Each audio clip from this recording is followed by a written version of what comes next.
chưa đủ. File gốc chỉ có 10.430 bộn từ yêu cầu tối thiểu 23.000 từ. Cần viết thêm khoảng 12.600 từ nữa. Tôi sẽ viết lại toàn bộ với độ dài đầy đủ ngay bây giờ.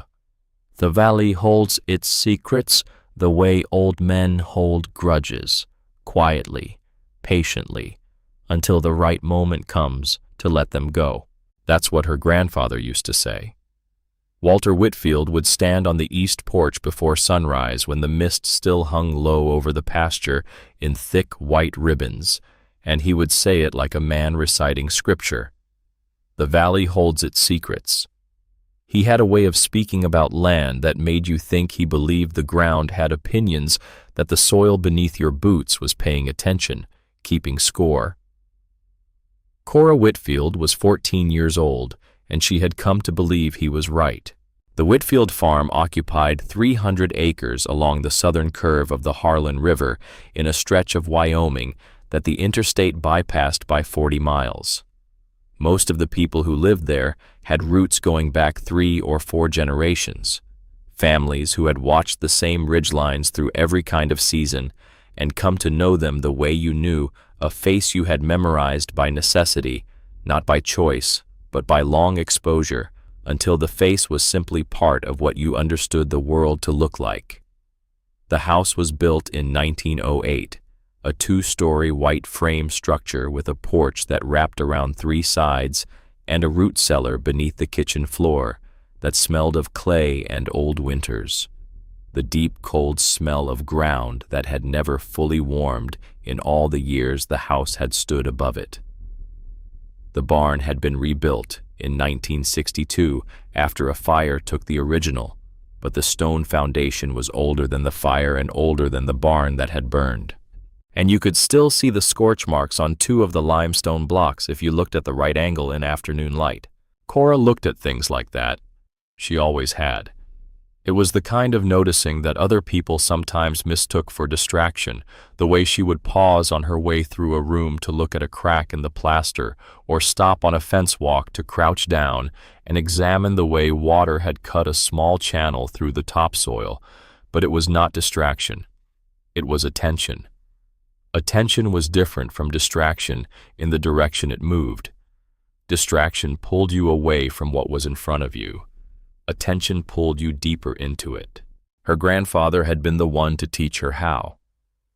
Walter Whitfield was 71 years old and had spent 50 of those years watching this particular piece of land with the focused, patient attention of a man who understood that the land was always in conversation with the people who worked it, and that most people were too busy or too certain to listen. He kept records. 53 notebooks, green spiral-bound, stacked in a wooden crate in the loft of the barn, each one filled from cover to cover with his small, precise handwriting. Water levels at the ford marked in inches from the high water line, soil conditions in each of the 8 pastures through each season, where the mule deer were drinking in dry years and where they moved to when the water dropped, which fields flooded first in heavy spring rain, which corners of which pastures the cattle refused to approach when a weather change was coming hours before any human could smell it. The dates the killdeer returned to their nesting sites along the riverbank, the dates the cattails greened on the south slough, the years the bottom field ran wet through July, and the years it dried out by mid-June, and what the difference meant for the south pasture grazing. He had started the first notebook in September of 1971, the month he took over the farm from his own father, and he had not missed a month since. 53 years of entries, 53 years of the land's record written down in the faith that it mattered that a man who watched a place carefully enough would come to understand it at a level that no survey or assessment or county report could reach, because surveys and assessments and reports visited the land once and measured it on that one day, and what Walter understood was that the land was never the same on any 2 days, and that the pattern across all the days was the real knowledge. Cora had read every one of those notebooks. This was not something she advertised at school. 14-year-old girls in Harlan County, Wyoming, who spent their free time reading 50-year-old agricultural notebooks filled with water level measurements and cattle behavior observations, did not generally improve their social standing by discussing it at lunch. She kept the information in the same quiet interior place. She kept most of what mattered to her, where it could do its work without being interrupted by other people's opinions about what a girl her age should be interested in. But the information was there, all of it organized inside her the way her grandfather had organized it in his notebooks. Not as a collection of isolated facts, but as a pattern, a living map of how this specific valley worked, how it breathed through the seasons, how it responded to rain and drought and frost and flood, where its strengths were and where its vulnerabilities, what it had done in the past, and what that history predicted about what it would do in the future, given similar conditions. 53 notebooks of observation had given her something that was not quite knowledge in the ordinary sense, and not quite intuition either. It was more like fluency. The land was a language she had been reading for years, and she was getting better at it every season. Her grandfather had walked her along the buried channel the summer she was 9 years old. He had taken her through the lower pasture on a dry August afternoon when the grass was brown and short-cropped, and he had shown her where it changed. Not dramatically, you had to be looking to see it looking the way he had taught her to look, which was not at specific things, but at the relationships between things. A long curving stripe of slightly darker green running diagonally through the field from the upper timber down toward the property line to the northeast where the old Callaway parcel began, 10 to 15 feet wide, running at roughly 40 degrees off the orientation of the slope. He crouched down and pressed his boot heel into the ground along that stripe and showed her how it yielded differently than the ground 2 feet away on either side. Not soft the way wet ground was soft, not the surface softness of saturated topsoil. A deeper give. A resilience that came from something further down, something that had not been compressed by decades of cattle traffic the way the surrounding ground had been. He told her about the channel. He told her it was an old river course, a paleo channel he called it, using the word his county extension agent had taught him in the 1980s when they had done some probe work together after a wet year, a path the Harlan had run some centuries ago, back when the river was running different courses through the valley, the way rivers did in flood years, cutting new paths and abandoning old ones. The old path had filled over the decades and centuries with what rivers left behind. Gravel, coarse sand, accumulated sediment from upstream, and the river had moved on to its current channel. But the old path was still there, 40 to 44 feet deep in the middle, running in its long, lazy curve from the upper Callaway timber down through the bottomland and across the property line and through the lower Whitfield pasture to emerge at the spring at the toe of the slope.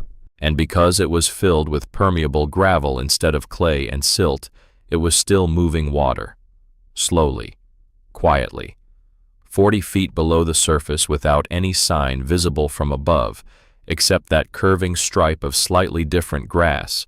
It was conducting water from the upper end of the valley to the lower end, the way it had been doing since before the valley had a name. "The spring fed your great-grandmother's kitchen garden," her grandfather said. He was crouching in the dry August grass, pressing his palm flat against the ground along the channel stripe. "Fed the South Trough for 60 years before that. That water comes from up there." He pointed toward the upper timber, toward the old Callaway land beyond the fence line. "It comes through the ground, slow, clean. Takes years to get from there to here." Cora was 9 years old, and she pressed her own palm flat against the ground and felt the particular quality of it, not wet, not warm, just subtly yielding the way ground felt when something beneath it was carrying weight. "What happens if something disturbs it?" she asked. "Up at the top end." He looked at her for a moment. There was a quality to his attention when she asked the right question, a slight stilling a shift from the mode of explaining to the mode of engaging.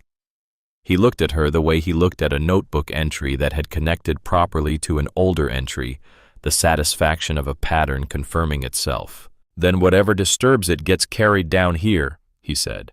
"Good or bad. The gravel doesn't filter everything. It moves water fast for underground water a lot faster than the surrounding clay.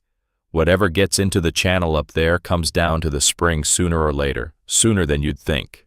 She had written it in her own notebook that night in the kitchen by the lamp while her grandfather read in his chair in the sitting room. She had started her own green spiral notebook the previous winter after reading his first 3 from the crate, and she had filled it with the same careful kinds of observations he made, because observing and recording was how she made sense of things, and she had learned this from him the way children learned most important things from adults who practiced them openly, not by being taught the theory, but by watching the practice until the practice became natural. She was 9 years old, and she wrote, "Walked the channel stripe with grandfather. It runs from the upper timber on the Callaway side diagonally across the lower pasture, past the corner post, to the spring. Ground gives differently over the channel than beside it. He says the gravel moves water faster than you'd think. Whatever disturbs the top end comes to the spring." That entry was 5 years old now.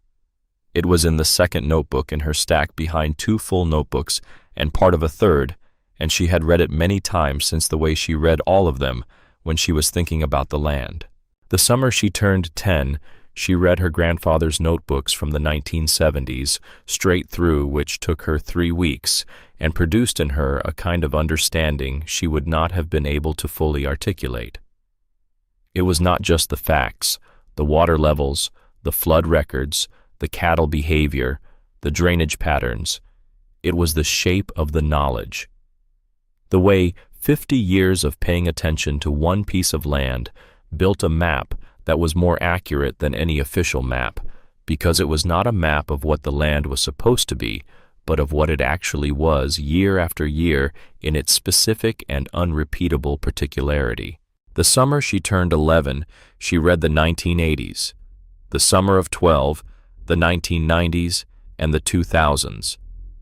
By 13, she had read all 53 notebooks at least once, and was on her second reading of the earliest ones, the ones with the oldest observations, the ones where her grandfather was still learning the land, and the entries were shorter and more tentative than the later ones, the careful notes of a young man still calibrating his instruments. By 14, she was fluent. Her grandfather had suffered a stroke the summer of her 12th year.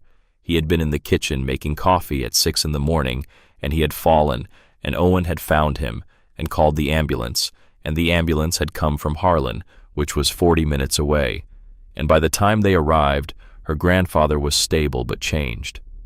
The stroke had taken his right hand most of the way he could move it, but with difficulty, and writing was nearly impossible now, and the last entries in the 53rd notebook were shorter and shakier than anything he had written before. It had taken some of his speech, slowing it and thickening it, making each word a deliberate effort rather than the easy flow of a man who had always known what he meant and how to say it.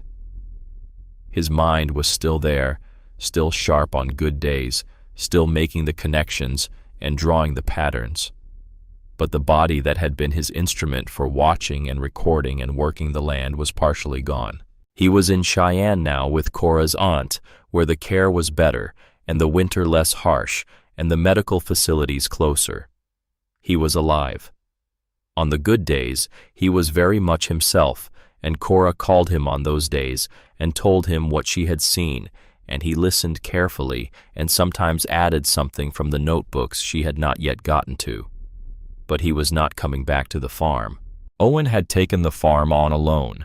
He was 46 years old and had the look of a man who had been outside in all weather for all of his adult life, not weathered in any literary or picturesque sense, just changed by it, aged beyond his calendar years, in the honest way of people who work physically and don't complain about it, and carry whatever is put in front of them, because there is no one else to carry it. He had grown up on this farm, had gone away for a few years to community college in Casper, and then construction work, and had come back when Walter's health began to decline, and he had been here since. He was tired. Cora could see it in the quality of his silences on the porch at the end of the day. She could see it in the stack of envelopes on the kitchen table, each one waiting its turn to be dealt with the farm's ongoing conversation with its own financial reality. The vet bills, the equipment maintenance invoices, the property tax notices. He never complained about them. He dealt with them methodically, one at a time, when he had the energy and the mental space, and in the meantime, they sat in their stack and waited. He loved the farm. Cora knew that the way she knew things about the land, not because she had been told, but because she had watched carefully for long enough that the pattern was unmistakable. He loved it, and he was tired, and those two facts coexisted in him the way they coexisted in a lot of men who had taken on more than one person could comfortably carry and had decided not to put it down. That spring, the spring of her 14th year, the river ran lower than it should have. She noticed it the first week of April, checking the water level at the ford on the cottonwood tree. The mark her grandfather had cut into the bark in the spring of 1984 showed where high April water reached in a normal year. The actual water level was running 4 inches below it. Not a catastrophic difference, not the kind of thing that triggered any official notice or showed up in any county record. But she had been checking that mark since she was 8 years old, and she knew what April water on that tree looked like in a normal year, and this was not normal. She wrote it down. Date level deviation from the mark. She wrote down where the killdeer were nesting 20 feet farther from the bank than last year, which meant the birds had recalculated where the water's edge would be, and their calculation was different from what it had been the previous spring. She wrote down that the cattails on the south slough had thinned noticeably since the previous October, which was a different kind of information that was about the persistent water level through the winter, not just the current spring reading. And she wrote down that the wet patch at the base of the lower pasture, the patch that appeared in Walter's notebooks, going back to the earliest ones, a reliable May presence in every year the notebooks covered, was dry on top and soft underneath. She stood at the edge of the wet patch and pushed a stick into the ground and felt it meet resistance for the first 6 inches, then pass through into something looser below, something that moved away from the stick rather than pushing back. There was water down there. It was just deeper than usual. The water table had dropped enough that the surface capillary moisture that normally kept the patch wet through May had not come up far enough to wet the surface. She wrote it down. She took the stick home and measured the resistant depth. She was still thinking about the wet patch entry when she heard the trucks. 3 white pickups coming down the county road from the direction of Harlan, moving with the purposeful speed of vehicles that knew where they were going. A flatbed low loader behind them carrying a yellow surveying rig strapped to its bed. And last on the gravel road, a black SUV with tinted windows and clean sides, no mud from county roads, which meant it had been driven carefully or had come a long way on pavement.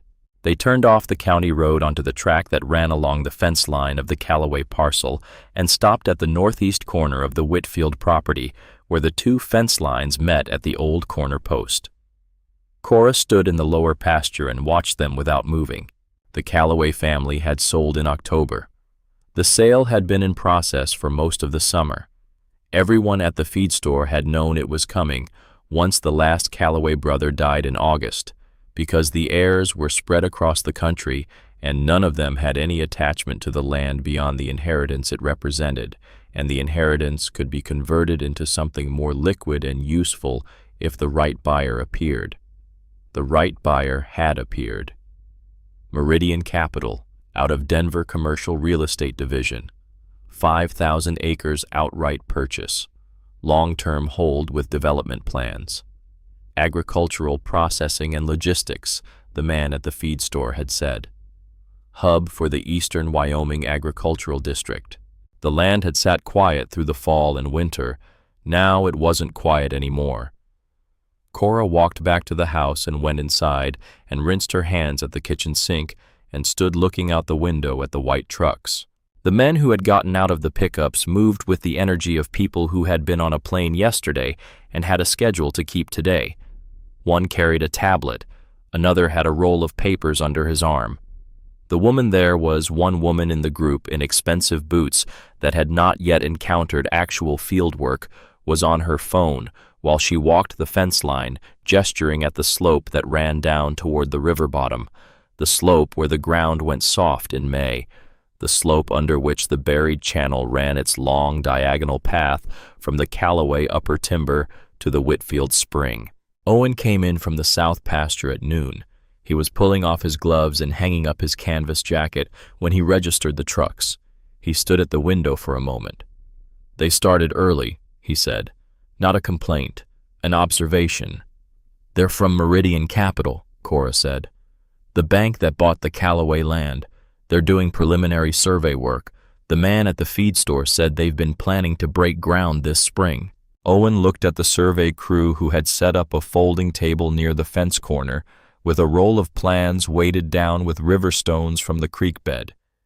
He looked at where the woman with the expensive boots was standing at the top of the slope, looking down at the bottom land, pointing at the river bottom for one of the men with her. "Logistics hub," he said.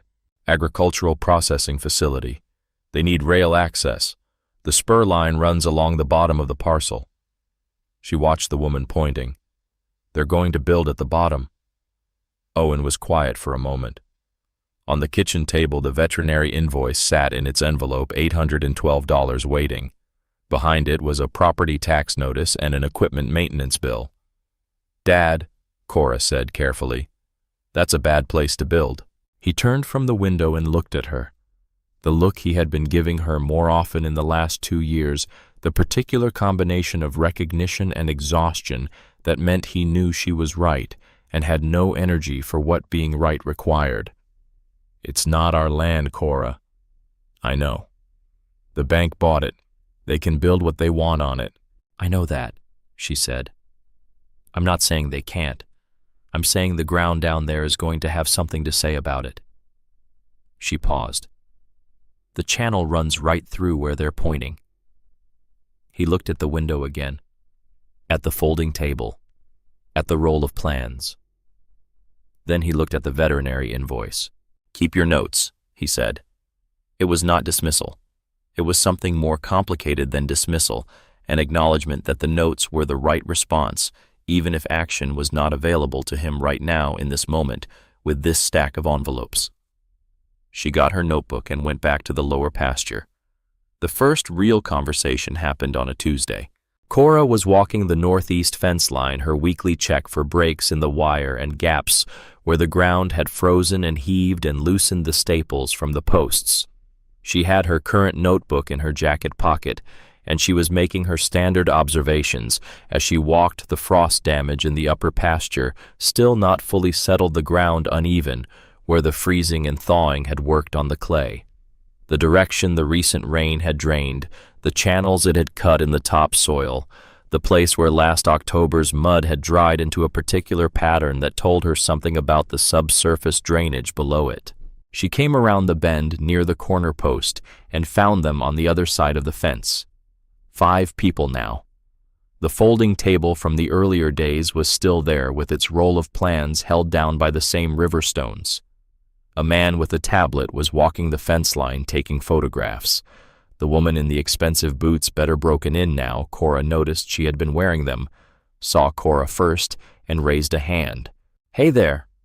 A real smile. Not the performed smile of someone doing public relations, but the genuine smile of a person who was good at her work and found meeting people part of the work she was good at.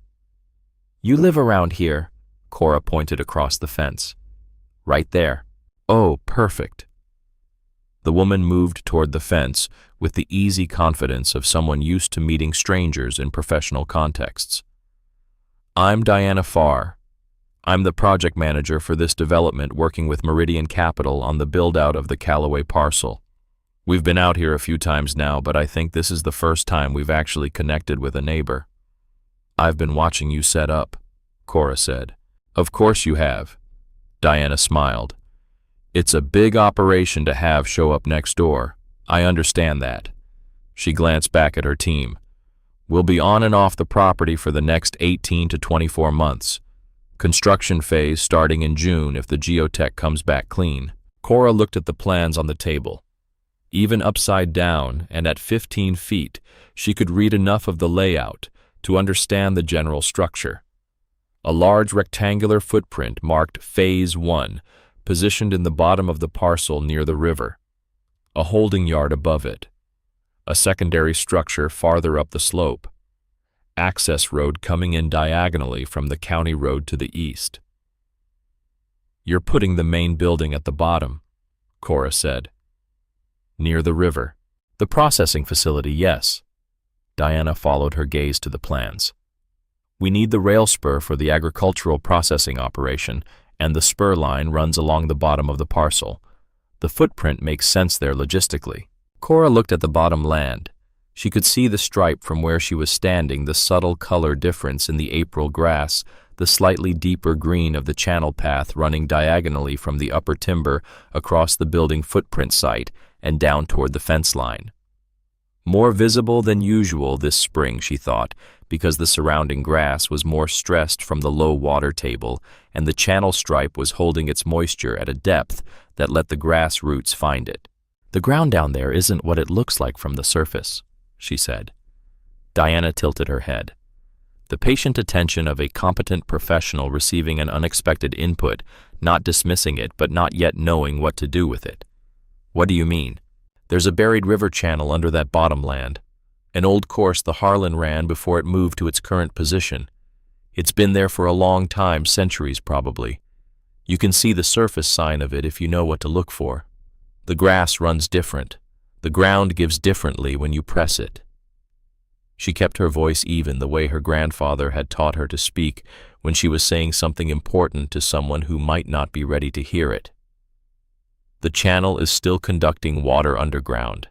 It runs from the upper end of your parcel, where the timber starts diagonally across the bottom land, right through where your building footprint is marked, and then it crosses the property line and runs to our spring on the south side. From behind Diana, one of the other figures stepped forward. A man in his mid-50s wearing a fleece vest with the Meridian Capital Shield logo on the breast, with the bearing of someone who had spent many years being professionally confident about the geology of other people's land. I'm Randall Cross, he said. I'm the geotechnical consultant for this project. He gave Cora the kind smile that adults gave children who were being surprisingly articulate about technical subjects. Not condescending exactly, more the reflexive warmth of a man who encountered an unexpected kind of precocity and found it charming. We've got a full geotechnical assessment scheduled for next week. Test pits across the entire building footprint, soil cores at multiple depths, the whole protocol. Licensed firm out of Billings, they've done work all over this region. The bank won't break ground without a complete geological clearance. The pits won't be in the right places, Cora said. The kind smile stayed on Cross's face, but something behind it recalibrated. A slight shift, not offense, but something adjacent to it. The shift that happened when a statement was more specific than expected and could not be absorbed as easily as a general concern. We use a standard grid protocol, he said. It's industry standard for this kind of assessment. We've applied it on hundreds of similar projects. The channel curves, Cora said. It doesn't run in a straight line. It runs at about 40 degrees off your grid orientation. I can see where your stakes are, and it curves twice through the bottom section. A straight line grid will land on either side of it without ever hitting the center. She met his eyes steadily. The deepest part of the channel is in the middle section underneath the building footprint. That's where the gravel is most permeable and the water moves fastest. That's the part the pits will miss. Cross looked at her for a moment. He was recalculating her. She could see it moving her from the category of charming local child to some other category that he didn't quite have a label for yet. How do you know about the channel? He asked, not dismissively, genuinely curious, or at least curious enough. My grandfather walked it with me when I was 9. He documented it in his notebooks going back to 1974 water behavior surface indicators drainage patterns. I've read all of them. I can show you exactly where it runs if you want to look at my notebooks and a map. There was a pause. One of the younger men on the other side of the table had turned away slightly. His shoulders had a particular set. Cross said, "I appreciate the local knowledge, genuinely, but certified geotechnical protocol is specifically designed to identify subsurface anomalies of the kind you're describing. Our methodology would find a buried channel of any significant size." "Not if the grid doesn't cross the channel," Cora said. "The channel curves. Your grid is straight. Those are just geometric facts." "I understand your concern," Cross said. He said it with the finality of a man who had filed the concern and moved on. She looked at Diana Farr. Diana was watching her with an expression that was harder to read than Cross's more complicated, more genuinely uncertain, but Diana said nothing. Cora put her hands in her jacket pockets. "All right," she said. She turned and walked back along the fence line toward home. Behind her, after a moment, she heard Diana say something in a low voice. And then one of the younger men laughed. It was not a mean laugh. It was the small, involuntary laugh of someone who had witnessed something that they found charming and slightly improbable, a child being earnestly precise about geology with a credentialed professional. The laugh of harmless amusement. That was the laugh that was the hardest to carry, not because it was cruel, because it wasn't. Because the people on the other side of that fence were not bad people. Diana Farr was capable and genuinely well-intentioned. Randall Cross was a professional who believed in his methods. The younger men were doing their jobs. None of them were villains. They had simply made the ordinary human calculation that a 14-year-old girl standing at a fence in April was less reliable than a licensed geotechnical firm with industry-standard protocols, and that calculation had seemed so obviously correct to them that one of them had laughed. She walked home and went up to the loft of the barn and sat in front of the wooden crate for a while. She pulled her grandfather's 1989 notebook from the stack and found the April entry. Heavy rain through the week, bottom field seeping at northeast corner, old channel running strong visible in the lower pasture grass, and the 1993 notebook, May 8th. Cattle avoiding south trough again. Spring running turbid for 3 days. Checked upper pasture drainage clear. Must be coming through the sub-channel from the Callaway side. And the 1997 notebook, the flood year. October. Worst in 12 years. Old channel carried the bulk of the subsurface drainage load. Both lower pastures standing water for 6 days after the rain stopped. She read all 3 entries twice. Then she went downstairs and wrote in her own notebook. April. Spoke to the project team at the fence. Diana Farr, project manager. Randall Cross, geotechnical consultant. Explained the channel, the curve, the depth, the diagonal orientation, the fact that the standard grid would miss it. They listened politely. They are proceeding with the standard protocol. Cross says the certified methodology will find it if it's there. He is wrong about this. The grid stakes I can see from the fence confirm that the grid is oriented perpendicular to the slope. The channel runs at roughly 40 degrees off that orientation. She paused. Then she added, "I said what needed to be said. The record is clear. Now we watch." The drilling rig arrived the following Thursday. Cora watched it from the northeast fence line as it was set up on the high ground at the top of the Callaway parcel where the timber thinned and the slope opened onto the upper bench. 3 test pits along the upper slope, first the protocol working from the firmest ground toward the bottom.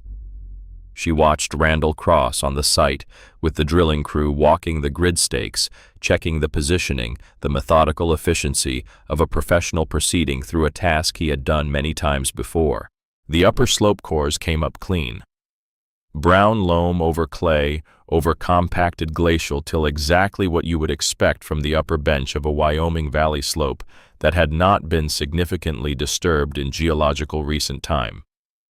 The substrate was excellent for construction. She could see Cross's posture from a quarter-mile away, the satisfaction of confirmation, the ease of a man finding what he expected. The rig moved down the slope. Cora tracked it against what she knew. The channel entered the Callaway parcel from the northwest, just inside the fence line near the old stock pond that the Callaway family had built in the 1940s.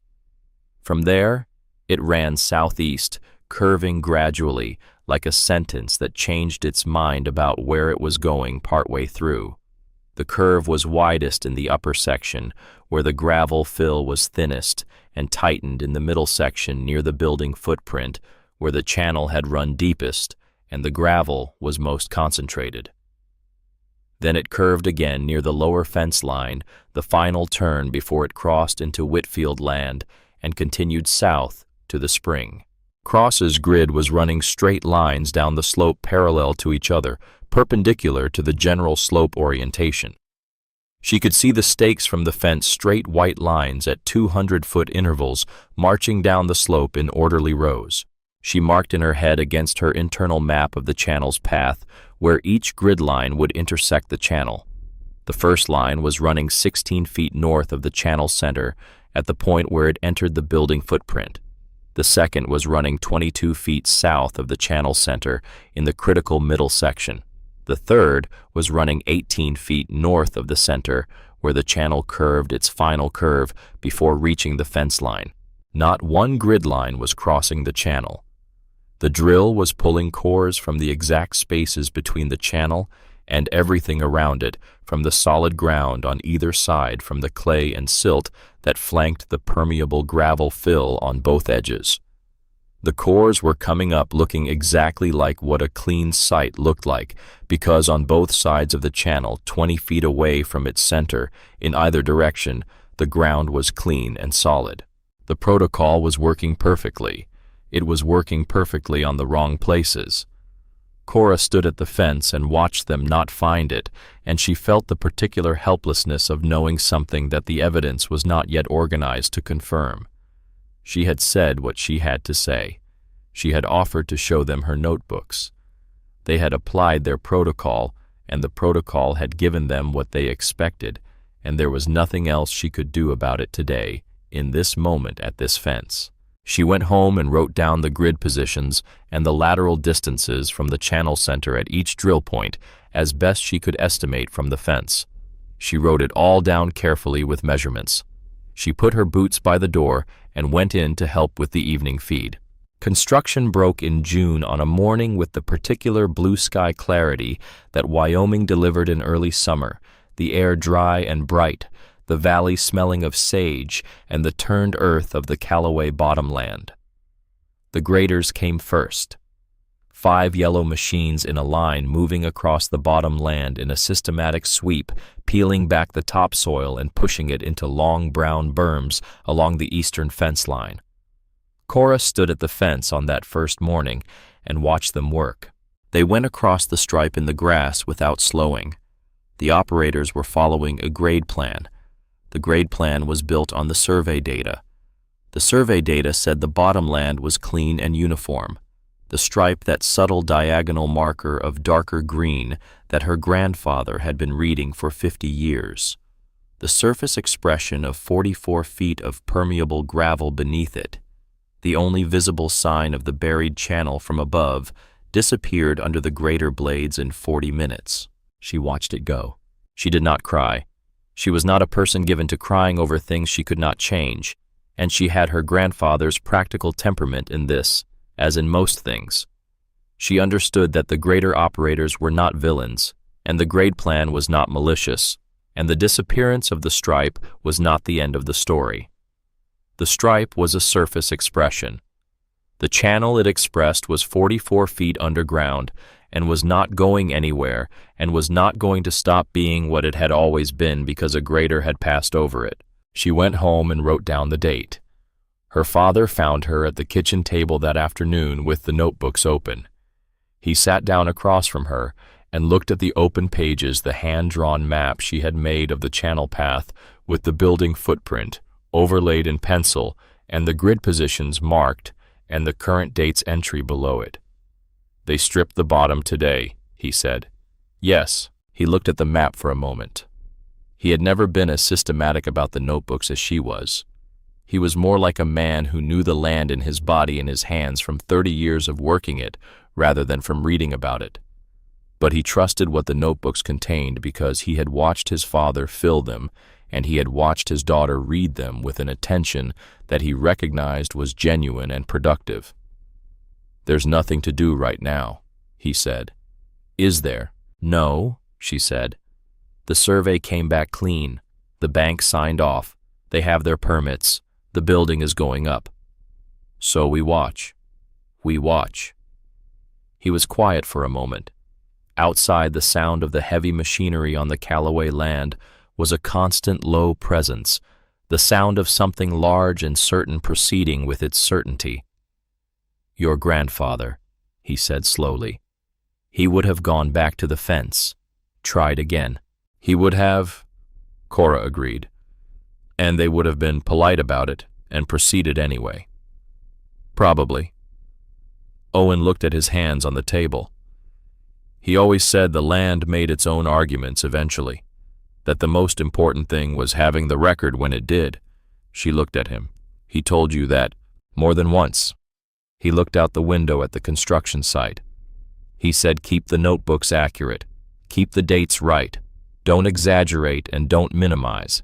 And when the land makes its argument, the record you've kept is the argument you make." He paused. He was usually right about things like that.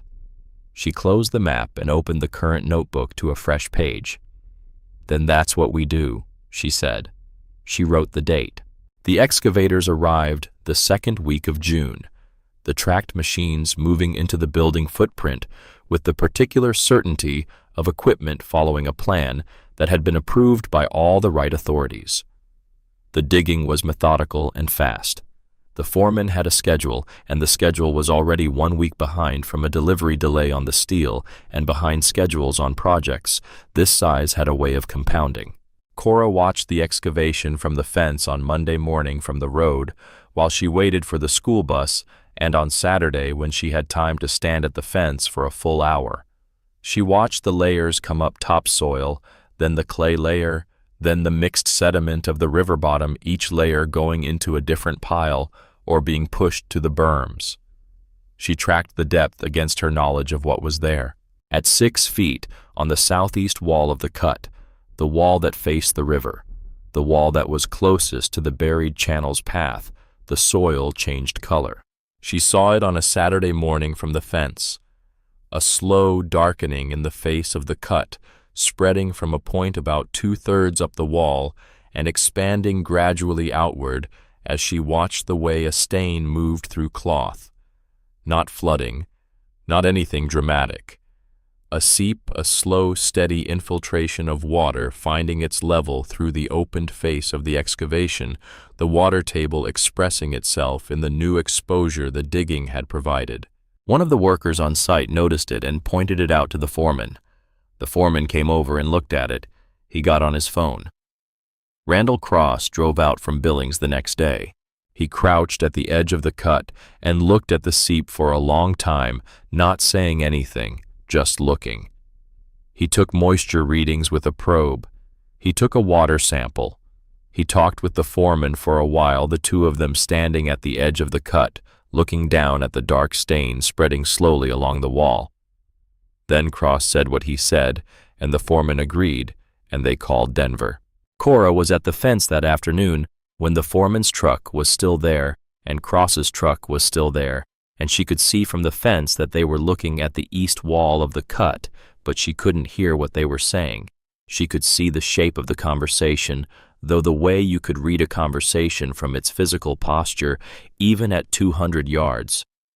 Cross was standing with the easy confidence of a man who had found a familiar problem and was applying a familiar solution. The foreman was nodding. She wrote in her notebook, June. Seep visible in the east wall of the cut at approximately 6 feet depth, consistent with the water table in this section being influenced by the buried channel.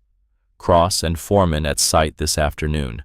Appears they are accepting it as within tolerance and proceeding. She put the pen down and looked at what she had written. Then she wrote one more line. The channel is saying hello. The footings were poured on a Wednesday in the last week of June. The slab went down the following Tuesday. Cora watched the concrete trucks come and go, watched the finishers spread, the wet surface, watched the steel reinforcing mesh disappear under the gray pour as the slab covered the building footprint from edge to edge. She wrote down the pour dates and the visible conditions on the day: temperature, humidity, the direction the wind was coming from, whether the finishing crew had any apparent difficulty with the concrete's behavior. She did not know what else to do, so she wrote it down. The steel frame went up in August and September, a crew from Casper working fast to make up the time lost in the delayed schedule. The columns went in first, bolted to the slab at their base plates. Then the primary beams, then the secondary structure.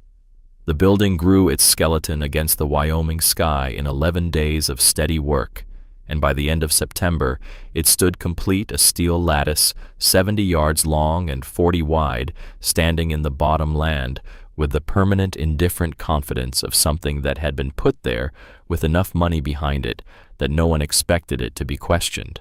The first crack appeared in the third week of August, 8 weeks after the slab pour. Cora found it on a Tuesday fence walk in the northeast corner of the slab.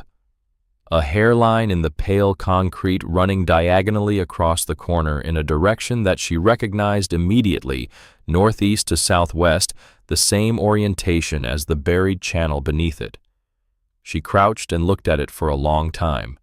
She touched it with her finger. She noticed that the concrete on either side of the line was at very slightly different elevations, a millimeter or two barely perceptible unless you were looking for it. She was looking for it. She pulled out her grandfather's small steel ruler from her jacket pocket. She had started carrying it months ago in anticipation of this, and measured the crack's length and width and depth as best she could determine. She made a careful sketch of the corner in her notebook with the crack marked as a dotted line and wrote the measurements beside it. She came back the following week. The crack was wider, a 1/16 of an inch where it had been a hairline.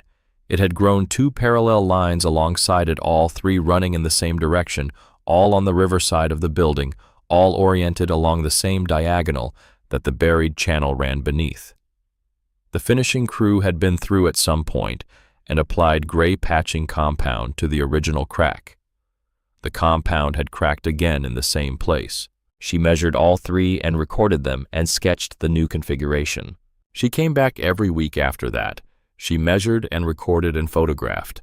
The main crack reached 1/8 of an inch by mid-September, 1/4 inch by mid-October. By early November, it had a branch that angled toward the center of the slab, and the differential elevation across it had grown to perhaps 3 millimeters on her ruler, still small in absolute terms, but steady and directional in a way that told a story to anyone who was paying attention to the story. All the cracks were on the riverside of the building. All of them ran in the same diagonal direction.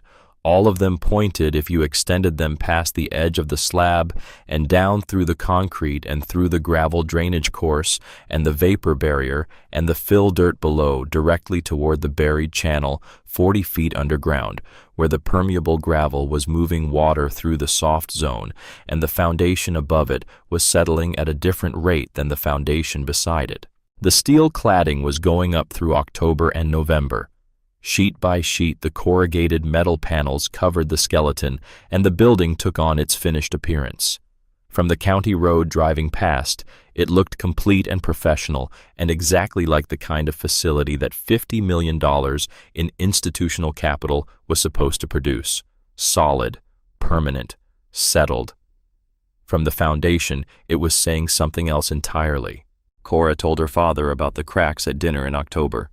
She brought both notebooks to the table and showed him the measurement record, the dates, the widths, the photograph descriptions, the sketches of the crack orientations.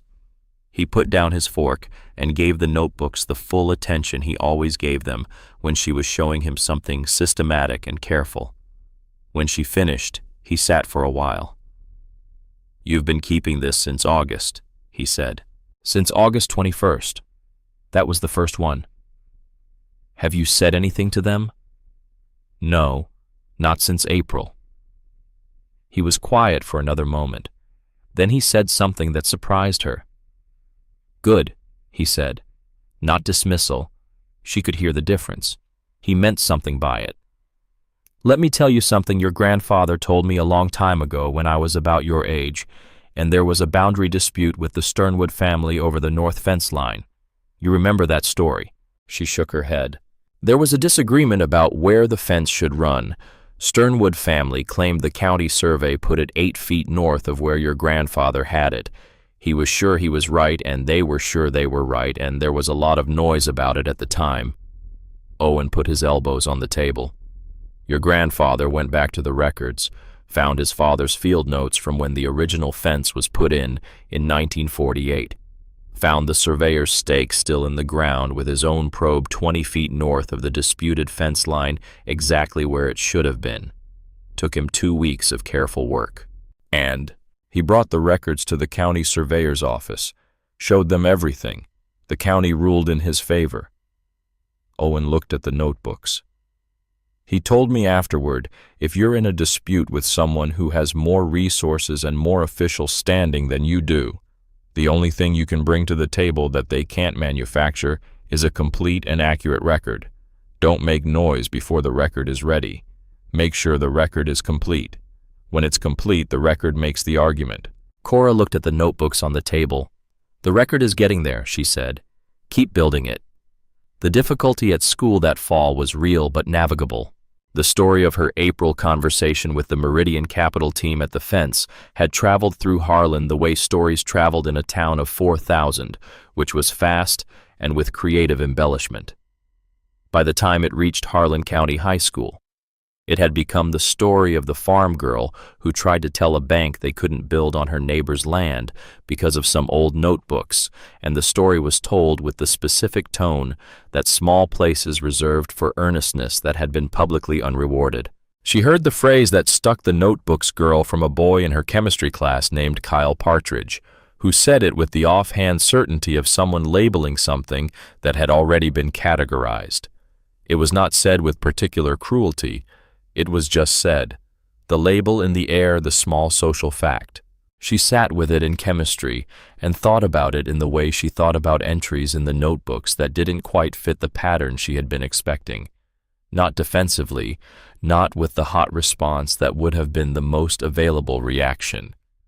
Just, what is this, and what does it mean, and what is the right response to it? The right response, she decided, was what it usually was. Write it down and keep going. She told Becca about it that weekend on their Saturday fence ride through the South Pasture on horseback. Becca was practical and direct about most things, and horses in particular, and she received the story with the measured response of someone who had grown up in a place that had strong opinions about people who thought they knew more than the people with credentials.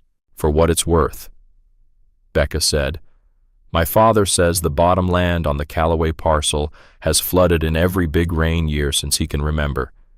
He said his grandfather said the same thing. He said the Callaway brothers used to say the same thing. Everybody who's worked that ground for 70 years knows it's not normal ground. Then why didn't they say something?" Becca looked at her with the expression she used when Cora asked a question with an obvious answer. "Say something to who the bank already bought it.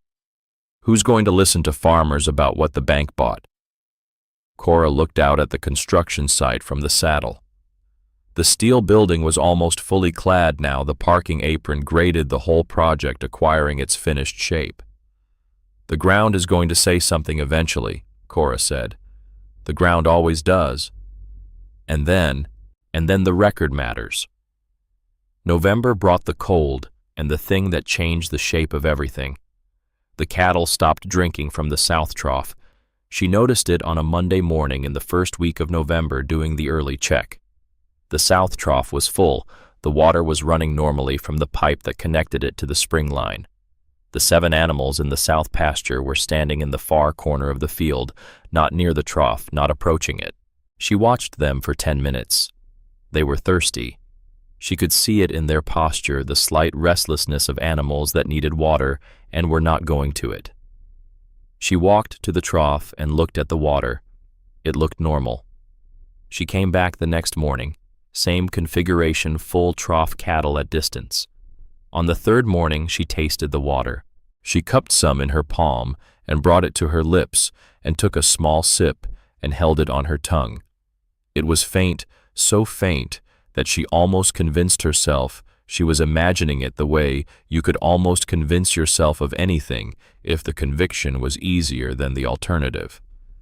But it was there, a metallic taste at the back of the tongue under the clean coldness of the spring water. Not strong, but not nothing. Not the taste of this spring which she had known her whole life, which tasted of limestone and cold and depth. She tasted it again to be sure. On the fourth morning her father came out with her. He looked at the cattle at the far corner of the field. He looked at the full trough. "How long?" he asked. 4 days. He crouched at the trough's edge and cupped water in his palm, the way farmers did when they were tasting for mineral content, a quick sip and hold, and then he spat it on the ground. He was still for a moment looking at the water on his palm. "Metal taste," he said. "Yes." He straightened up and looked at the construction site over the fence line. The building stood complete in the cold November morning, its corrugated metal sides catching the flat gray light, the parking apron bare, and finished the rail connection laid and waiting. It sat on the bottom land like something that had decided it belonged there, regardless of what the ground thought. Owen stood and looked at it for a long time.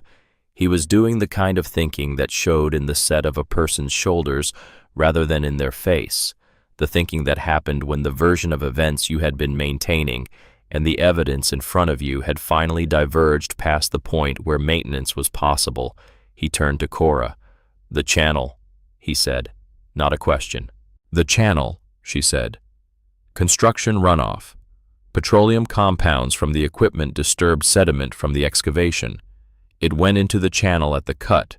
They opened it up when they dug to 6 feet right through the channel boundary. Whatever got in there at the cut has been moving downhill through the gravel since June. It just got here." He looked at her. "You've known this was going to happen." "I thought it might. I wasn't sure when." He was quiet for a moment. Then he said with a plainness that held more weight than anger would have, "I should have been at that fence with you in April. It wouldn't have changed what they built. No, but it would have been the right thing to do, and I didn't do it." He looked at the trough. "I need to fix that." She knew he meant more than the trough.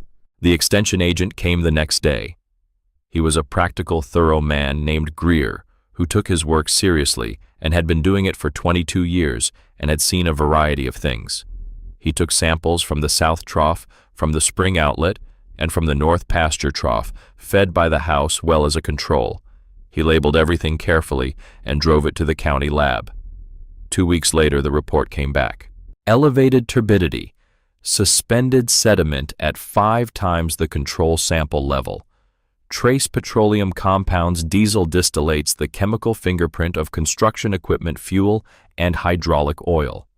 Suspended mineral particulates consistent with disturbed aquifer material, the specific signature of gravel and sediment that had been displaced from a subsurface feature by construction work.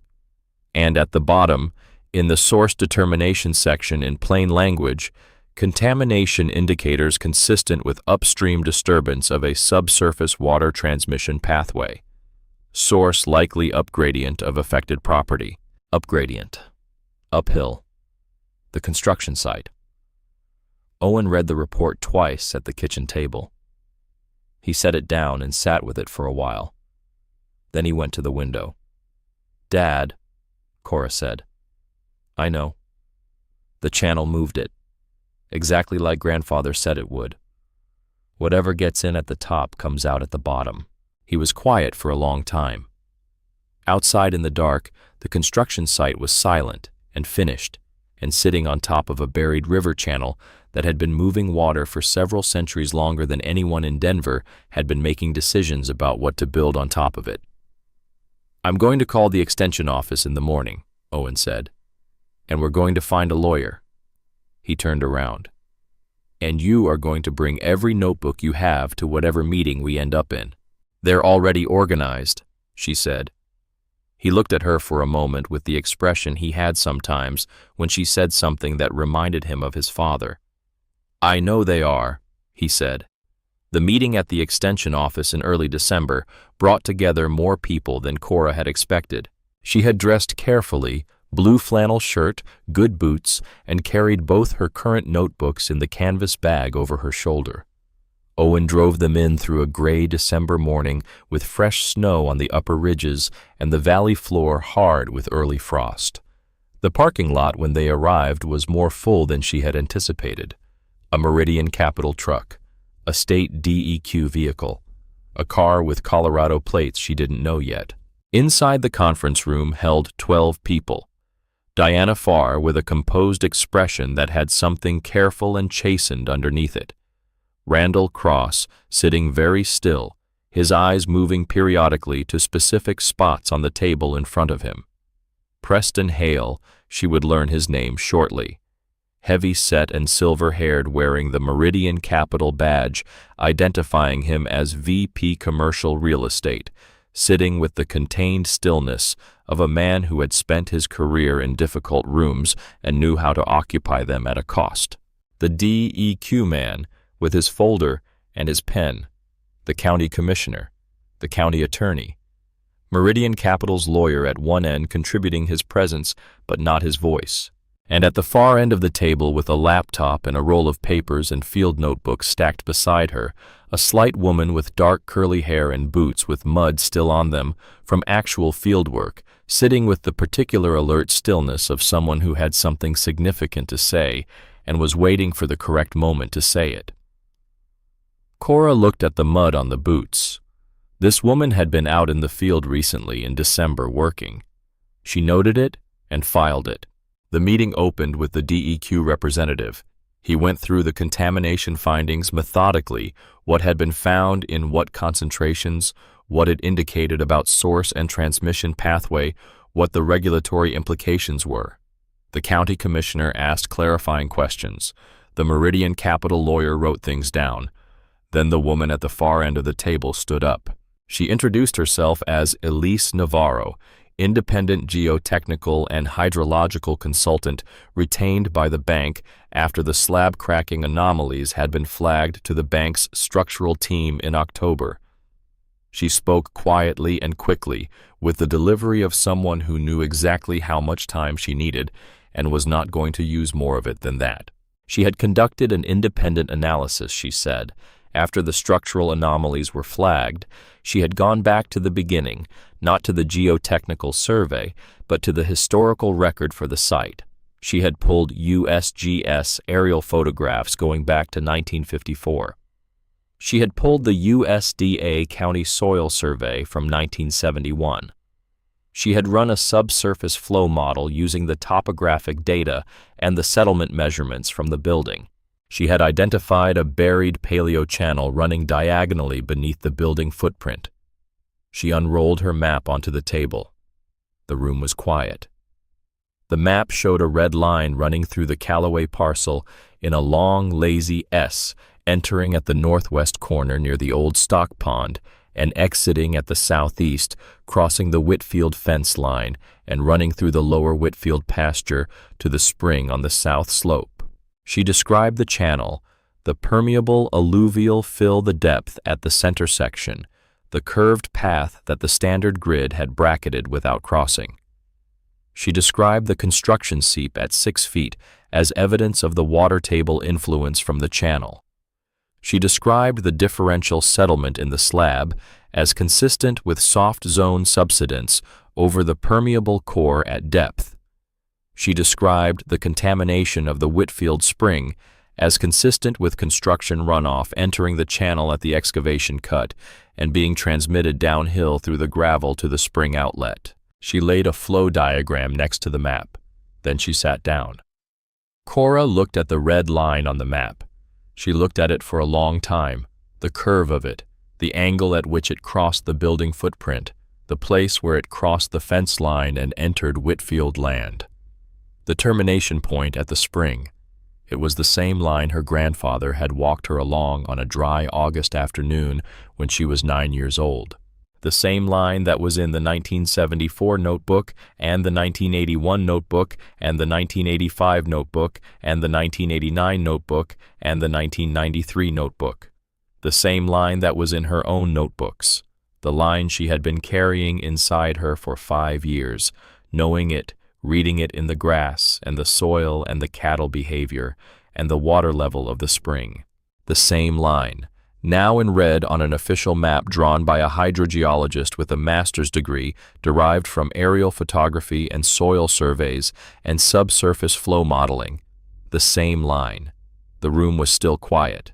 Preston Hale cleared his throat.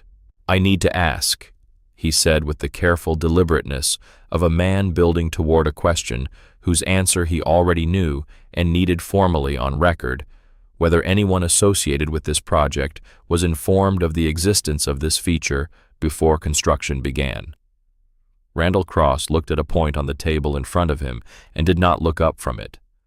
Diana Farr looked at Cora. Cora sat with her hands folded on her canvas bag. She looked at the red line on the map. She had said what needed to be said in April. She had no interest in performing vindication. The record said what the record said. Her father said quietly, "My daughter told your team about the channel in April, at the fence line first week of April when the surveying crew was setting up. She told Diana Farr and Randall Cross. She told them about the channel, the curve, the diagonal orientation. She told them the test grid would miss it because the grid was straight and the channel curved. She offered to show them her notebooks and a map." Hale looked at Cross. Cross said nothing. His hands were very still. Hale said, "Randall." Cross looked up. He looked at Hale. Then he said, without apparent feeling, "She came to the fence. She described a buried feature.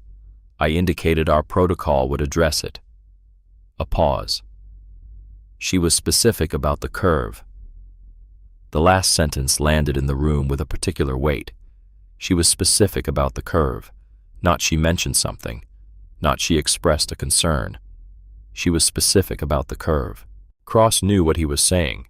He was saying it in front of lawyers and state regulators and his employer's vice president. He was saying it because it was true, and because the truth was now the only thing that cost less than the alternatives. Hale looked at Cora for a long moment. She met his eyes.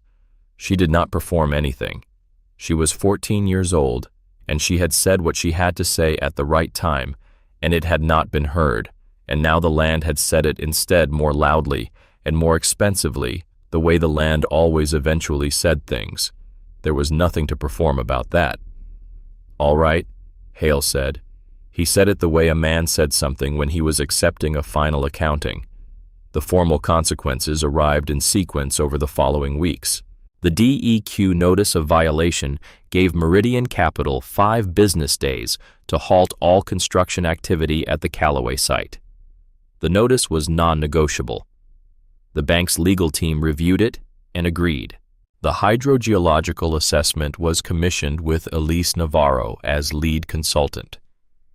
This was not required by the notice, but it was the practical response of an institution that needed to understand what it had built on and what the options were, and Navarro was the only person in the room at the December meeting who had actually done the work to understand the site. The preliminary cost estimate for remediation came in just above $4 million. On top of the $17 million, the bank had already committed to the original design and construction.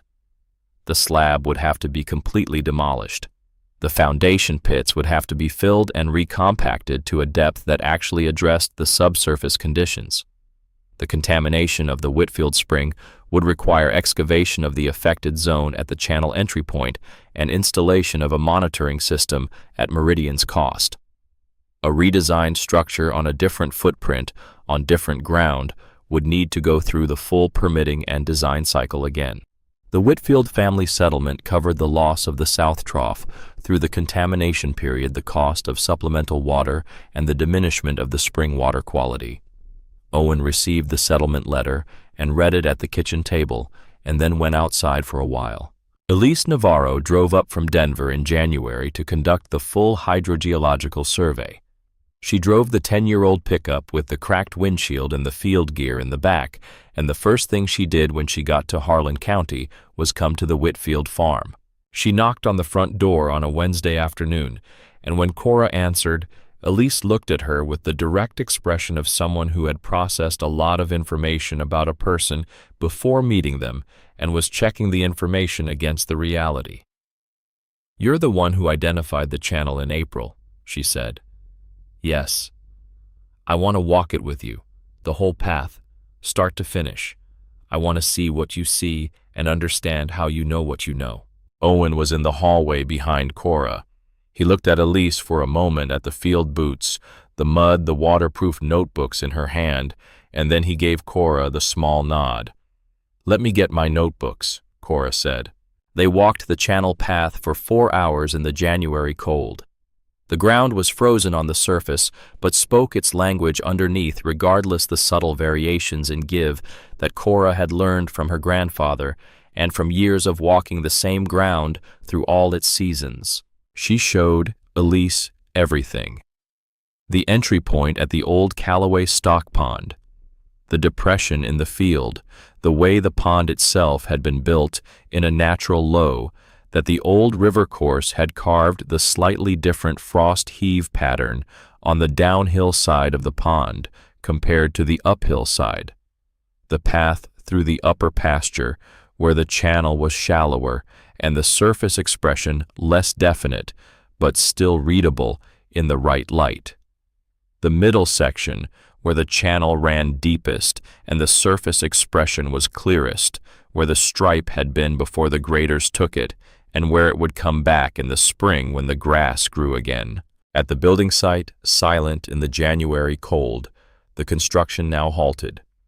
Cora traced the channel path through the foundation footprint, using the evidence that remained the settlement, crack orientations, the way the drainage from the recent snow had moved across the disturbed ground, the subsurface moisture she could still feel through her boots at the places where the channel ran. Elise photographed everything. She spent a long time at the northeast corner of the slab at the main crack, now nearly an inch wide, photographing it from different angles and making measurements that she wrote in her waterproof notebook. At the Whitfield spring at the end of the walk, Elise stood for a long time at the outlet. She took a sample. She pressed her palm against the cold, wet ground beside the outlet, the way Cora had been pressing her palm against ground her whole life. "How old were you when your grandfather first showed you the channel?" she asked. 9. He walked me the whole path twice that year. And you've been reading his notebooks since I was 8. I started my own the same year. Elise was quiet for a moment. The valley around them was gray and still, the mountains holding their snow, the river running its current channel a half-mile to the north. The 1971 USDA Soil Survey has a note in the appendix, Elise said, about a potential subsurface feature in this drainage corridor. One sentence, no depth estimate, no follow-up recommendation. It was filed and never acted on. She looked at Cora. Your grandfather started his first notebook the same year that survey was done. He might have read the survey, Cora said. I don't know. It's not referenced in his notebooks. Or he might have known what the survey was noticing because he had been watching the same ground, Elise said. Both things can be true at the same time.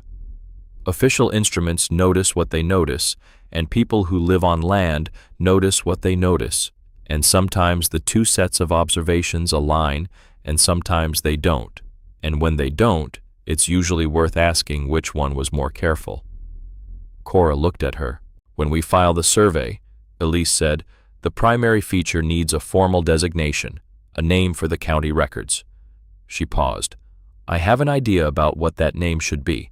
I'll tell you when the report is done. All right, Cora said. They walked back through the late afternoon, the valley gray and quiet around them, the cold clean and absolute in the way of Wyoming winter. The second formal meeting was held at the Extension office in the third week of January. The room was different this time. The defensive positions had been taken and surrendered in December, and what remained was the question of what came next, and the man from Denver who was in the room this time was operating from a different set of priorities than the ones that had governed the project in April. Preston Hale was already in the room when Owen and Cora arrived. He stood when they came in, and he introduced himself to Cora first, not to Owen, to Cora, and shook her hand with the seriousness he brought to professional meetings with people he respected. "I read the notes from the April fence conversation," he said. "Diana's notes and Randall Cross's notes. Both sets." He paused. "I read what you said about the curve, about where the grid would land relative to the channel." Another pause. "I wanted you to know I understand what was said." She nodded. Elise was there with her rolled survey documents and her field notebooks. Diana Farr was there with the careful, chastened attention that had replaced the patient management of April. The DEQ representative, the county commissioner, the county records officer whose presence was new and whose role would become clear. Hale unrolled the revised site plans on the table. The new building footprint was on the upper bench 300 yards northeast of the original site, at an elevation 80 feet higher on ground that Elise's preliminary survey had confirmed to 60 feet depth with no subsurface anomalies of any kind. The bottom land was absent from the new plans entirely. The rail spur had been redesigned to approach from a different angle that avoided the lower drainage corridor. Then Hale said, "We want to understand the rest of what you know about this valley. Not just the channel. We're going to be here for a long time, and we want to do it right. I'm asking you to walk us through whatever you think we need to know." Cora looked at her father. Owen said quietly, "She told you in April what you needed to know then. You had the chance to ask her more, and you didn't take it. She's willing to tell you now, and you should understand that what she tells you is worth more than what it cost you to be here." Hale looked at Owen for a moment. Then he said, "Yes, you're right, and I understand that." He meant it. Cora could hear that he meant it, and it mattered not for the satisfaction of being right, but because a man who meant it would actually write things down and act on them. She opened her notebook. She talked for 2 hours. The frost pocket at the base of the upper bench documented in 11 of Walter's notebooks the bowl where cold air pooled from October through late April, reliable enough that the notebooks had entries predicting it in advance and confirming it after. Equipment that needed to start in cold weather would fail there regularly from fall through mid-spring. She showed them the notebook entries. She showed them the topographic situation on the plans and explained why the cold air pooled there, the bowl shape, the drainage of cold air down the slope, the lack of wind exposure that would mix the air. The drainage from the north section of the Callaway parcel. She described the subsurface drainage pathway that moved water east in normal years, but couldn't handle the volume in heavy rain years because the county culvert that was supposed to take the overflow was undersized when it was installed in 1989, and the downstream outlet was partially blocked by accumulated debris. She referenced the 1991, 1997, and 2004 flood entries in Walter's notebooks, where the pattern was documented with the specific fields that flooded and the depths and durations. The 3 wet areas on the lower section of the parcel that appeared dry in late summer aerial photography, but held water through July in all but drought years. She marked them on the plans with her finger, explained the soil conditions that produced the behavior, gave the notebook entries that documented them. The wind corridor through the North Ridge Gap documented from 1974 onward, the winter wind that accelerated down the slope and loaded the lower bench buildings with drifting snow faster than anywhere else in the valley. She pointed to where it would affect the new upper bench access road and explained what her grandfather had done to manage the same wind on the north field, which was the windbreak tree line he planted in 1985, still standing and still functioning. The wildlife corridor through the lower timber, the elk route, the mule deer crossing, The specific low point in the fence line where they had been crossing for longer than anyone had records, the natural depression in the ground, the soft footing on either side, the way the animals had used it, generation after generation without variation, because it was the easiest path through, and it had always been the easiest path through. She pointed to the exact spot on the new plans where the access road crossed the corridor, the retention pond location on the plans. She explained why it would fail without a membrane liner, the permeable substrate at depth in that specific location. The same alluvial gravel system as the main channel, shallower there, but present draining the pond water back into the ground and ultimately to the same spring. At each point, Elise asked precise questions and wrote the answers. At each point, Hale wrote the answers. Diana Farr wrote things down without saying much, the writing of someone who was making a record of what they were hearing because they understood now that the record mattered. When she finished, the room was quiet in the way that rooms were quiet when a substantial amount of real specific actionable information had just been placed in them. Hale looked at the plans on the table now covered in margin notes and marks. "What you just described," he said slowly, "is not in any document we have. It's not in any survey or assessment or environmental impact report. It's not in any database accessible to our project team." He paused. "It's in those notebooks and in your knowledge of what those notebooks contain." "Yes," she said.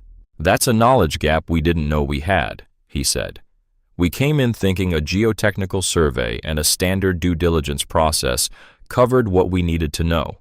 What you just described is 53 years of observation that no assessment process was going to capture because no assessment process was designed to look for it." "The assessments measure what they know to measure," Cora said. "They don't know what they don't know. The notebooks know what the land has actually done year after year. Those are different kinds of knowledge." Hale was quiet for a moment. "Your grandfather spent 50 years building a record of a piece of land that a bank bought without asking him a single question." "Yes. That's a failure of process on our part." "It's a common failure," she said. "He would say that. He wasn't surprised by it. He just kept the notebooks anyway."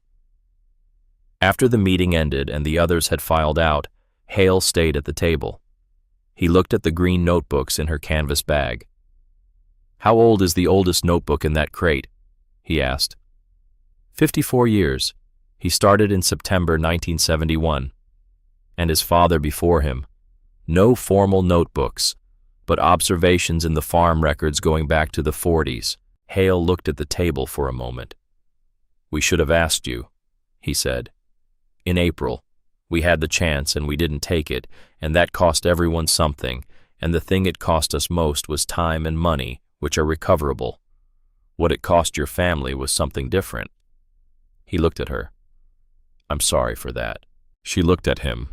He was a man in his mid-50s who had been substantially wrong about something in a way that had cost him substantially, and he was looking at a 14-year-old girl who had been right about it from the beginning, and he was saying sorry without qualification or deflection. She gave him her grandfather's nod, the small, even nod that meant the matter was acknowledged and there was nothing more to say. Then she held out her hand. He shook it. The final settlement letter arrived in February, the complete removal of the existing foundation and slab, the site rehabilitation to pre-construction condition, the hydrogeological remediation of the Whitfield Spring, including excavation of the contaminated zone and installation of a 10-year monitoring system at Meridian's cost, the financial settlement for the Whitfield family. And at the bottom of the letter, not required by the DEQ order, not part of any negotiated term, the bottom land, all 1,200 acres from the Whitfield fence line to the upper timber, placed in a permanent conservation easement held by the Harlan County Land Trust. Cora read that last item 3 times. She knew it was Hale's addition.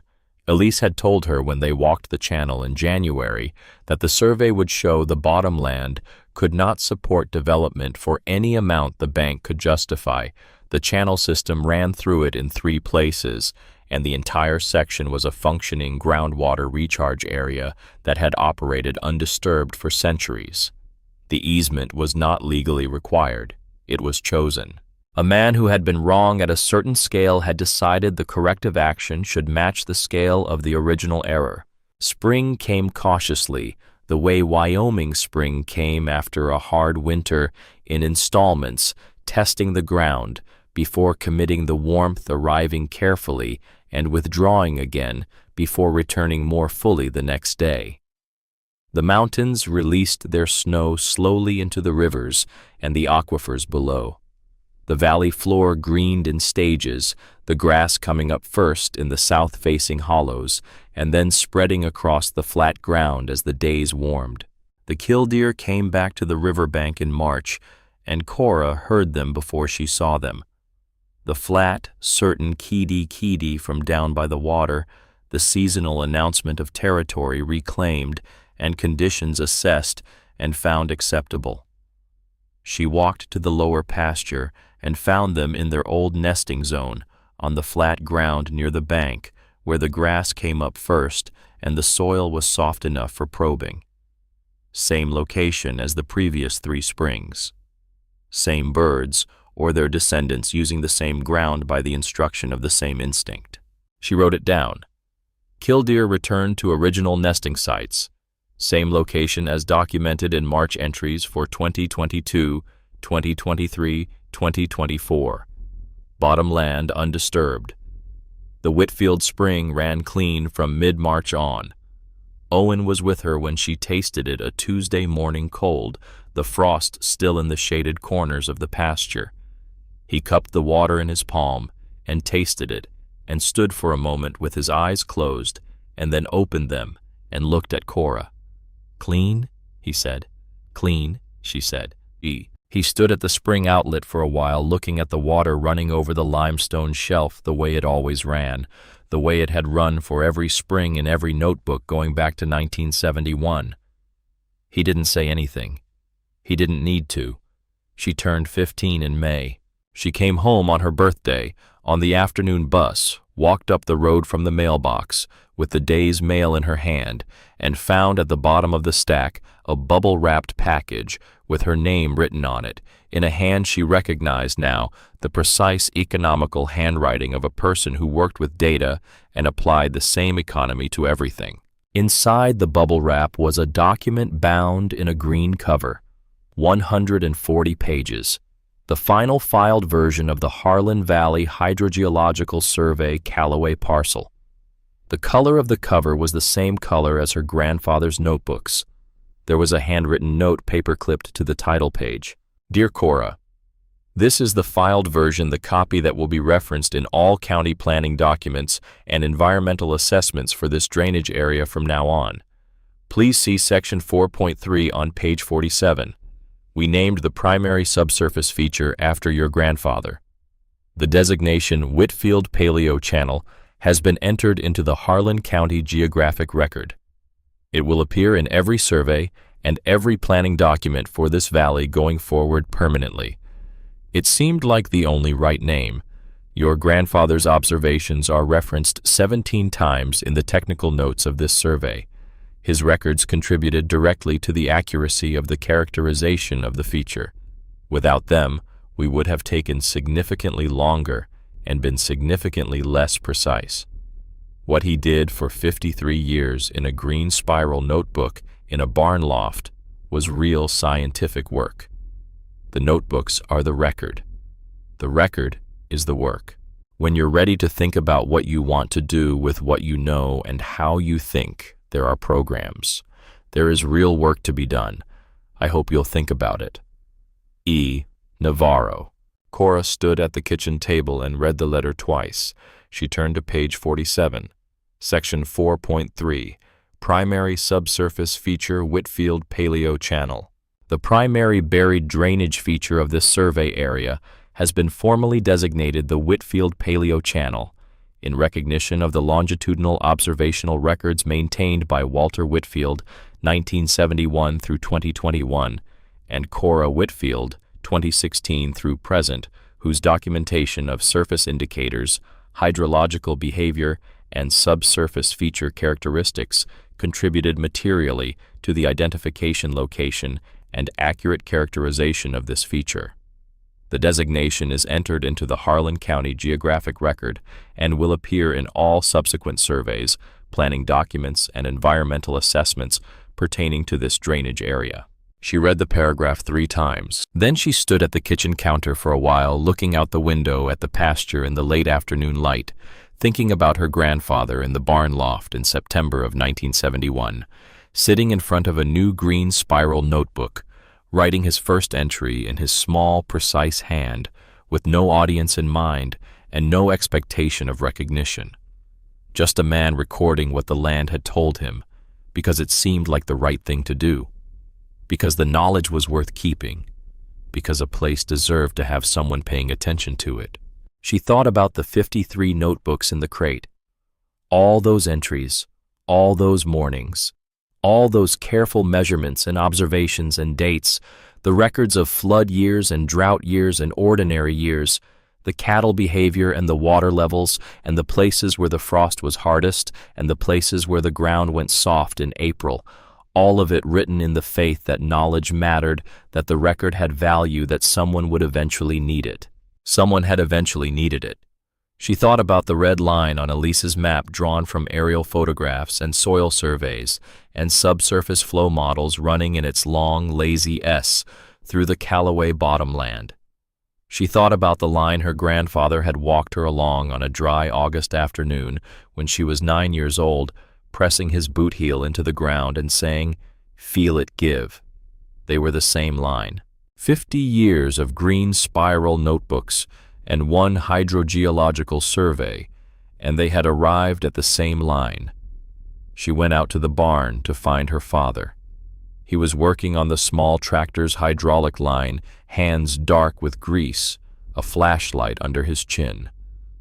She stood in the doorway and held the letter out, and he read it with the flashlight, his greasy hands held carefully away from the paper. He read it once. He turned back to the beginning and read it again. When he looked up, his face was the full version of itself, not the tired version that had become so familiar over the past 2 years, but the version she remembered from before, the version that had the room in it for something beyond the daily wait. "Whitfield Paleo Channel," he said. "Yes." He looked up at the ceiling of the barn. Above them in the loft, the wooden crate sat in the dust with its 53 green spiral notebooks, his father's hand in all of them. 54 years of a man paying attention. He would argue about the word paleo, Owen said. He'd say there's nothing paleo about it. It's running right now. It ran this morning. She laughed. A real one, the kind that came up from somewhere deeper than the surface, the kind she hadn't heard in her own voice for a while. Her father smiled at her, the full smile, the one with room in it. He folded the letter with his clean fingertips, careful of the grease, and handed it back to her. A single small dark smudge on the corner of the paper where one finger had touched the edge. She looked at it for a moment. It would be there permanently, now, that small mark. Part of the document. Part of the record. She put the letter in her jacket pocket. "He'd want me to check the south trough level before dinner," she said. Yes, he would. Owen picked up his wrench. So would I. She walked back across the yard in the May evening light, through the yard where the lilac bush her great-grandmother had planted was just coming into blossom, through the gate into the south pasture, through the pasture grass that was new and green in the way it was only for a few weeks each spring before the summer heat changed it. The mountains to the west were still holding their snow in the high places, the slow release of winter into summer that fed the river and the aquifers and the buried channels below the water, working its way downhill through all the paths the geology provided, visible and invisible, fast and slow. The whole connected system of the valley, moving its water from high to low in the long, patient way of things that had been doing the same thing for a very long time. She went to the south trough first. The water was running clear and cold from the limestone shelf at the toe of the lower slope, the way it had run in every May, in every notebook, going back to the beginning, the way it would run in the May notebooks she would keep for the years ahead. She pressed her boot heel into the soft ground near the spring outlet and felt the familiar give beneath her. The earth alive with what was moving through it, in the dark below the water, in the gravel, the water in the channel, the water moving slowly and certainly from the upper valley to the lower valley, from the Callaway timber to the Whitfield spring, the way it had been moving since before anyone had given any of those places names. She pulled out her notebook. She wrote the date and the time. She wrote South Trough clear and cold running full, spring outlet clean, killdeer active on riverbank, 3 birds observed, upper pasture fence in good repair on northeast line, May 15th. She put the notebook in her jacket pocket and stood in the evening for a while looking out at the valley. The new building on the upper bench was visible from where she stood, the steel frame straight and clean on solid ground, the footings poured right, the structure sitting on the land with the ease of something that had been put in the correct place. 300 yards below it, in the bottom land, now protected by its easement, the grass was growing in its spring green.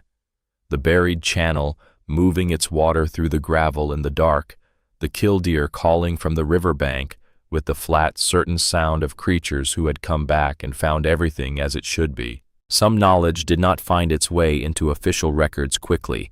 Some of it waited for a long time for the right instruments, the right questions, the right person willing to look in the right direction. Some of it waited for an expensive mistake to make the listening possible that should have been possible all along. But the land kept its records regardless. It kept them in the way the grass grew and the water moved and the animals behaved and the ground gave or held firm underfoot. It kept them in 53 green spiral notebooks in a wooden crate in a barn loft, and in a girl's hands, and in the quiet of a 14-year-old standing at a fence in April, saying the thing that needed to be said to people who were not quite ready to hear it. And eventually, in the fullness of the valley's particular and unhurried patience, what was written in the earth found its way to the surface, and when it did, it stayed.